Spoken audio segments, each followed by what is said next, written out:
Assalamualaikum warahmatullahi wabarakatuh.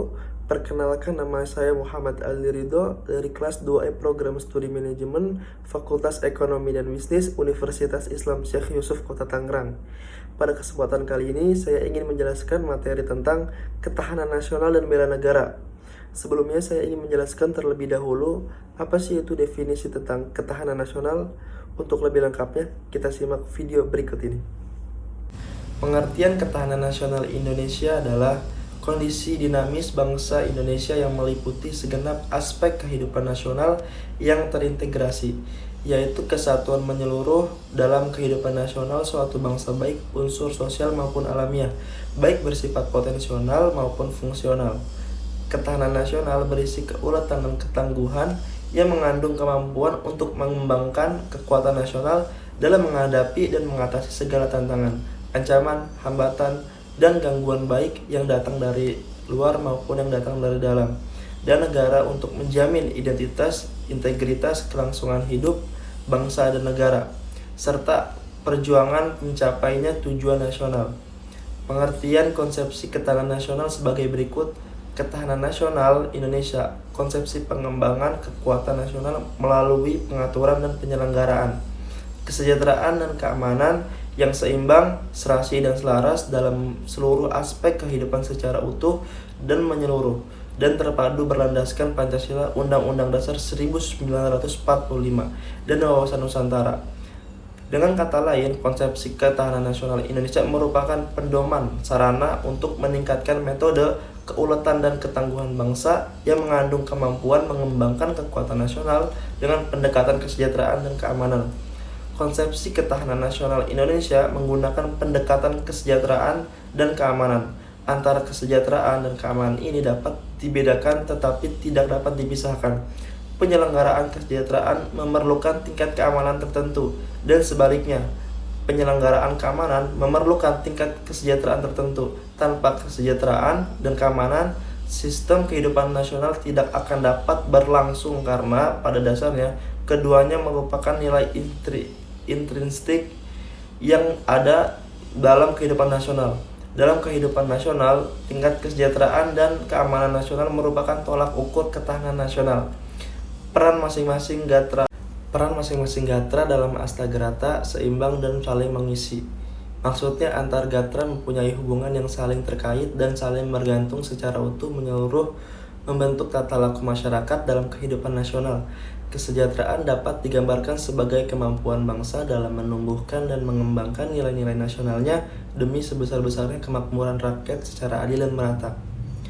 Sedangkan kemampuan adalah kemampuan bangsa untuk melindungi nilai-nilai nasionalnya terhadap ancaman dari luar negeri. Contoh bentuk-bentuk ancaman menurut doktrin Hankamnas Catur Dharma Ika Karma. Ancaman dari dalam negeri contohnya sebagai berikut. Contohnya adalah pemberontakan dan subversi yang berasal atau terbentuk dari masyarakat Indonesia itu tersendiri. Dan ada ancaman juga dari luar negeri, contohnya sebagai berikut adalah infiltrasi, subversi, dan intervensi dari kekuatan kolonialisme dan imperialisme serta invasi dari darat, udara, dan laut oleh musuh dari luar negeri. Ciri-ciri ketahanan nasional sebagai berikut. Ciri-ciri ketahanan nasional merupakan kondisi sebagai prasyarat utama bagi negara berkembang, difokuskan untuk mempertahankan kelangsungan hidup dan mengembangkan kehidupan. Tetapi tidak hanya untuk pertahanan, tetapi juga untuk menghadapi dan mengatasi tantangan, ancaman, hambatan, dan gangguan baik yang datang dari luar maupun dari dalam, baik secara langsung maupun tidak langsung. Didasarkan pada metode astagrata, seluruh aspek kehidupan nasional tercermin dalam sistematika astagrata yang terdiri dari 3 aspek alamiah, Trigatra yang meliputi geografi, kekayaan alam, dan kependudukan, dan 5 aspek sosial, Pancagatra yang meliputi ideologi, politik, ekonomi, sosial, budaya, dan pertahanan keamanan. Berpedoman pada wawasan nasional, wawasan Nusantara merupakan cara pandang bangsa Indonesia terhadap diri dan lingkungannya berdasarkan Pancasila dan Undang-Undang Dasar 1945. Wawasan Nusantara juga merupakan sumber utama dan landasan yang kuat dalam menyelenggarakan kehidupan nasional, sehingga wawasan Nusantara dapat disebut sebagai wawasan nasional dan merupakan landasan ketahanan nasional. Sifat-sifat ketahanan nasional sebagai berikut. Sifat-sifat ketahanan nasional antara lain: 1. Ada mandiri. Artinya ketahanan nasional bersifat percaya pada kemampuan dan kekuatan sendiri dengan keuletan dan ketangguhan yang mengandung prinsip tidak mudah menyerah serta bertumpu pada identitas, integritas, dan kepribadian bangsa. Kemandirian ini merupakan prasyarat untuk menjalin kerjasama yang saling menguntungkan dalam perkembangan global. Dan kedua, ada dinamis, yaitu artinya ketahanan nasional tidaklah tetap, melainkan dapat meningkat ataupun menurun bergantung pada situasi dan kondisi bangsa dan negara tersebut serta kondisi lingkungan strategisnya. Hal ini sesuai dengan hakikat dan pengertian bahwa segala sesuatu di dunia ini itu senantiasa berubah. Oleh sebab itu, upaya peningkatan ketahanan nasional harus senantiasa diorientasikan ke masa depan dan dinamikanya itu diarahkan untuk mencapai kondisi kehidupan nasional yang lebih baik. Dan ketiga itu ada manunggal, artinya itu ketahanan nasional memiliki sifat integratif yang diartikan terwujudnya kesatuan dan perpaduan yang seimbang, serasi, dan selaras di antara seluruh aspek kehidupan bermasyarakat, berbangsa, dan bernegara. Wibawa, dan keempat ada wibawa, artinya itu ketahanan nasional sebagai hasil pandangan yang bersifat manunggal dapat mewujudkan kewibawaan nasional yang akan diperhitungkan oleh pihak lain sehingga dapat menjadikan daya tangkal suatu negara. Semakin tinggi daya tangkal suatu negara, semakin besar pula kewibawaannya.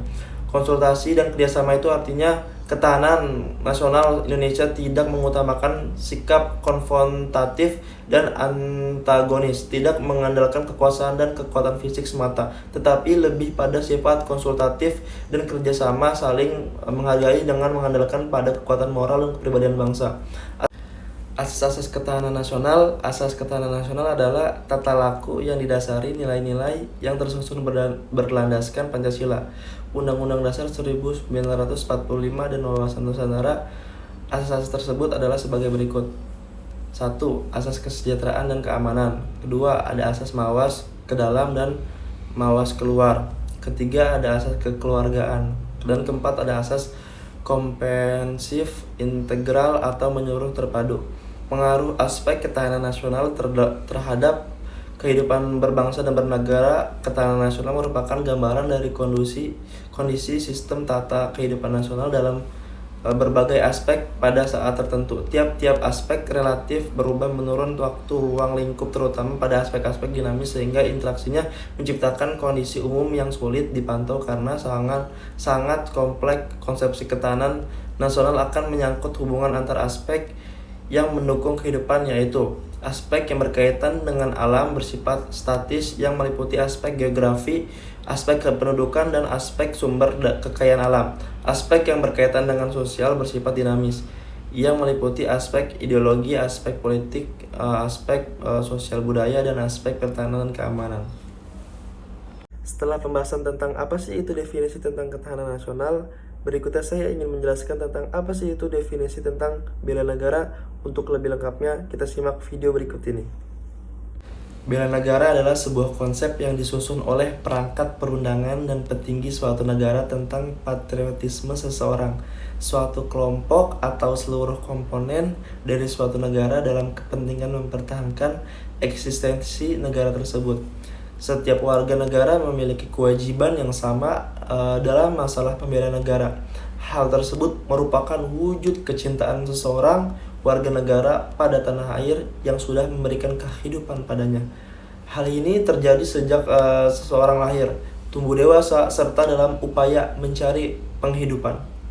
Secara fisik, hal ini dapat diartikan sebagai usaha mempertahankan menghadapi serangan fisik atau agresi dari pihak yang mengancam keberadaan negara tersebut. Sedangkan secara non-fisik, konsep ini diartikan sebagai upaya untuk serta berperan aktif dalam memajukan bangsa dan negara, baik melalui pendidikan moral, sosial, maupun peningkatan kesejahteraan orang-orang yang menyusun bangsa tersebut. Dalam pelaksanaan pembelaan negara, seorang warga bisa melakukan baik secara fisik maupun non fisik. Pembelaan negara secara fisik yaitu diantaranya dengan cara memperjuangkan mengangkat senjata apabila ada serangan dari negara asing terhadap kedaulatan bangsa. Sementara pembelaan negara secara non-fisik diartikan sebagai semua usaha untuk menjaga bangsa serta kedaulatan negara melalui proses peningkatan nasionalisme. Nasionalisme ini adalah rangkaian kecintaan dan kesadaran dalam proses berkehidupan dalam bernegara dan bangsa, serta upaya untuk menumbuhkan rasa cinta pada tanah air. Selain ini, pembelaan bisa dilakukan dengan cara penumbuhan keaktifan dalam berperan aktif untuk mewujudkan kemajuan bangsa dan bernegara. Landasan konsep bela negara adanya wajib militer. Subjek dari konsep ini adalah tentara atau perangkat pertahanan negara lainnya, baik sebagai pekerja yang dipilih atau sebagai akibat dari rancangan tanpa sadar wajib militer beberapa negara, misalnya Israel, Iran, dan Singapura memberlakukan wajib militer bagi warga yang memenuhi syarat, kecuali dengan dispensasi untuk alasan tertentu seperti gangguan fisik, mental, atau keyakinan agama. Sebuah bangsa dengan relawan sepenuhnya militer biasanya tidak memerlukan layanan dari wajib militer warganya, kecuali dihadapkan dengan krisis perekrutan selama masa perang. Di beberapa negara seperti Amerika Serikat, Jerman, Spanyol, dan Inggris, bela negara dilaksanakan pelatihan militer, biasanya satu akhir pekan dalam sebulan. Mereka dapat melakukan sebagai individu atau sebagai anggota resimen. Misalnya tentara teritorial Britania Raya dalam beberapa kasus milisi bisa merupakan bagian dari pasukan cadangan militer seperti Amerika Serikat National Guard. Di negara lain seperti Republik Cina, Taiwan, Republik Korea, dan Israel, wajib untuk beberapa tahun setelah seseorang menyelesaikan dinas nasionalnya. Sebuah pasukan cadangan militer berbeda dari pembentukan cadangan. Kadang-kadang disebut sebagai cadangan militer, yang merupakan kelompok atau unit personel militer tidak berkomitmen untuk pertempuran oleh komandan mereka, sehingga mereka tersedia untuk menangani situasi tak terduga, memperkuat pertahanan negara. Pengertian bela negara di Indonesia. Bela negara adalah sikap dan perilaku warga negara yang dijiwai oleh kecintaannya kepada negara Kesatuan Republik Indonesia yang berdasarkan Pancasila dan Undang-Undang Dasar 1945 dalam menjalin kelangsungan hidup bangsa dan bernegara yang seutuhnya. Tiap-tiap warga negara berhak dan wajib ikut serta dalam usaha pembelaan negara, dan syarat-syarat tentang pembelaan diatur dengan undang-undang. Kesadaran bela negara itu hakikatnya kesediaan berbakti pada negara dan kesediaan berkorban membela negara. Spektrum bela negara itu sangat luas, dari yang paling halus hingga yang paling keras, mulai dari hubungan baik sesama warga negara sampai bersama-sama menangkal ancaman nyata musuh bersenjata. Tercangkup di dalamnya adalah bersikap dan berbuat yang terbaik bagi bangsa dan negara. Di Indonesia, proses pembelaan negara sudah diatur secara formal ke dalam undang-undang, diantaranya sudah disebutkan ke dalam Pancasila dan Undang-Undang Dasar 1945, khususnya pasal 30. Dalam pasal tersebut dijelaskan bahwa membela bangsa merupakan kewajiban seluruh rakyat Indonesia tanpa terkecuali.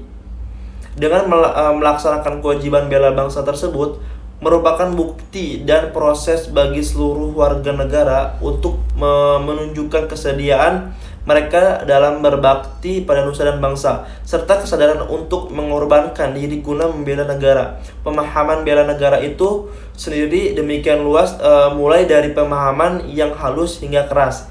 Di antaranya dimulai dengan terbinanya hubungan baik antar sesama warga negara hingga proses kerjasama untuk menghadapi ancaman dari pihak asing secara nyata. Setelah itu, hal ini merupakan sebuah bukti adanya rasa nasionalisme yang diejawantahkan ke dalam sebuah sikap dan perilaku warga negara dalam posisinya sebagai warga negara. Di dalamnya konsep pembela negara terdapat falsafah mengenai cara bersikap dan bertindak yang terbaik untuk negara dan bangsa. Unsur-unsur bela negara. Di dalam proses pembelaan bangsa ada beberapa hal yang wajib yang menjadi unsur penting, diantaranya adalah 1. Cinta tanah air, kesadaran bangsa bernegara, yakin akan Pancasila sebagai ideologi negara, rela berkorban untuk bangsa, negara, memiliki kemampuan awal bela negara. Contoh-contoh bela negara: melestarikan budaya belajar dengan rajin baca, dengan rajin bagi para pelajar taat akan hukum dan aturan-aturan negara dan lain-lain. Dari unsur yang ada tersebut bisa disebutkan mengenai beberapa hal yang menjadi contoh proses pembelaan negara. Beberapa contoh tersebut diantaranya adalah kesadaran untuk melestarikan kekayaan budaya, terutama kebudayaan daerah yang beraneka ragam, sehingga hal ini bisa mencegah adanya pengakuan dari negara lain yang menyebutkan kekayaan daerah Indonesia sebagai hasil kebudayaan asli mereka. Untuk para pelajar bisa diwujudkan dengan sikap rajin belajar, sehingga pada nantinya itu akan memunculkan sumber daya manusia yang cerdas serta mampu menyaring berbagai macam informasi yang berasal dari pihak asing. Dengan demikian, masyarakat tidak akan terpengaruh dengan adanya informasi yang menyesatkan dari budaya asing, adanya kepatuhan dan ketaatan pada hukum yang berlaku. Hal ini sebagai perwujudan rasa cinta tanah air dan bela negara. Karena dengan taat pada hukum yang berlaku akan menciptakan keamanan dan ketentraman bagi lingkungan serta mewujudkan rasa keadilan di tengah masyarakat.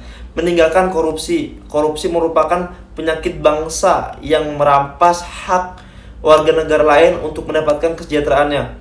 Dengan meninggalkan korupsi, kita akan membantu masyarakat dan bangsa dalam meningkatkan kualitas kehidupan. Dasar hukum. Beberapa dasar hukum dan peraturan tentang wajib bela negara sebagai berikut.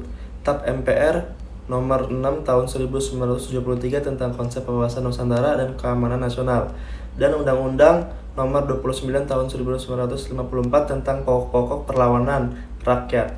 Undang-Undang nomor 20 tahun 1982 tentang ketentuan pokok Hankam Negara Republik Indonesia, diubah oleh Undang-Undang nomor 1 tahun 1988 TAP MPR nomor 6 tahun 2000 tentang pemisahan TNI dengan Polri.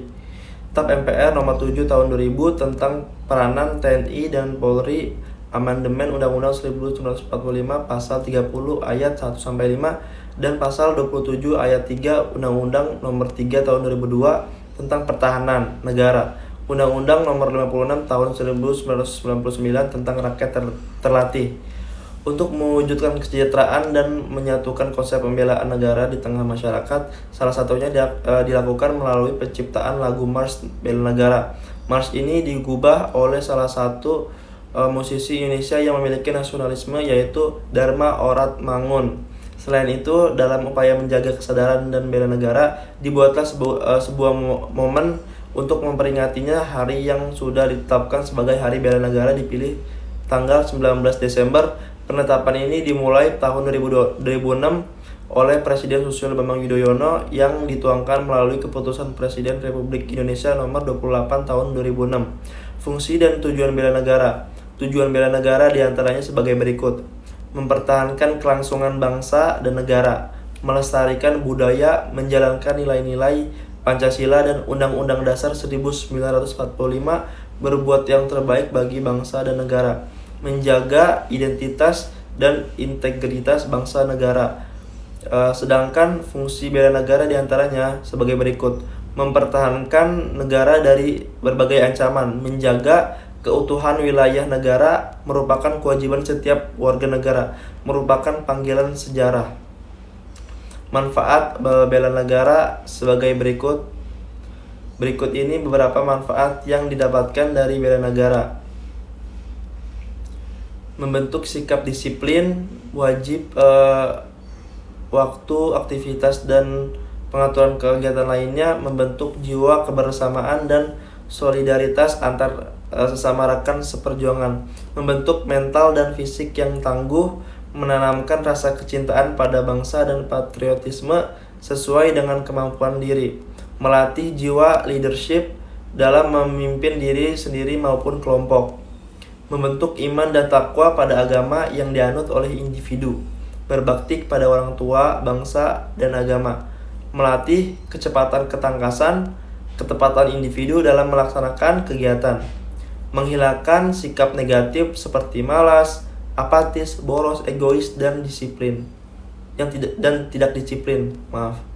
Membentuk perilaku jujur, tegas, adil, tepat, dan kepedulian antar sesama. Contoh bela negara dalam kehidupan sehari-hari di zaman sekarang di berbagai lingkungan sebagai berikut, yaitu ada menciptakan suasana rukun, damai, dan harmonis dalam keluarga. Lingkungan keluarga membentuk keluarga yang sadar hukum.